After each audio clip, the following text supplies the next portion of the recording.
Let me tell you about this girl named Molly. It was freshman year when I met her in the party. She was standing in the corner, sipping on Bacardi. Had a really pretty face, but I could staring at her body. I approached her, asked her name and how her day was. Told her I'm a rapper and one day I'll be famous. She laughed, but I could tell I had her intrigued. Reached out a hand, I shook it and said, my name's B. Asked where she's from. She replied with New Hampshire. Said she grew up with 2 brothers and a hamster. Major was English, but she wanted to be a dancer. Said she's having God problems, and I told her I'm the answer. She said, okay, here, take my number. Princess Molly is what she saved it under. I thought it was the start of a lifelong bond. I wish back then that I knew I'd be wrong.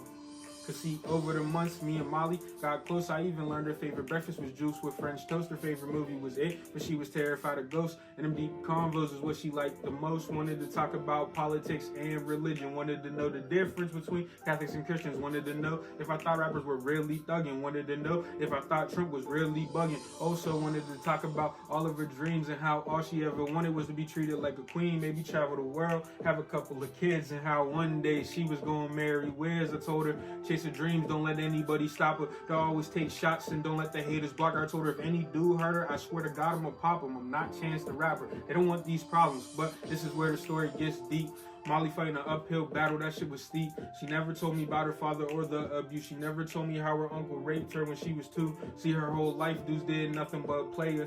She prayed and nobody came to save her until she met me and I showed her somewhere different. But right around that time, your boy had to pivot. I got a girl and she seen Molly as a threat, so to make Molly leave my life was her best bet. And if she stayed, then my girl would have became my ex, and I would have accepted that if I knew what happened next. Molly didn't have friends, I left her all alone. She had to pass with depression, I wish I would have known. One day Molly decided she had enough. The Reaper standing at her door and she couldn't call his bluff.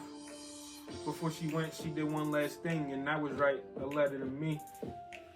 Before she went, she did one last thing, and that was write a letter to me. And dear Red, dear B, I hope you get this letter. The pain is no more, and I swear I feel better while on earth. The blade helped me feel relief, but it's not in my head. It's gonna help me feel some peace. Please don't cry. I know you're getting emotional. You're probably blaming yourself, and that's why I wrote to you. CB, you were the only friend I ever knew, and I would have gave up sooner if it wasn't for you. So thank you for all the memories that we have. Thank you for all the smiles and all of the laughs. Thank you for staying true and not kissing my ass. And thank you for making every day feel like a blast. And I'm sorry this is how it has to end, but you'll always be my best friend.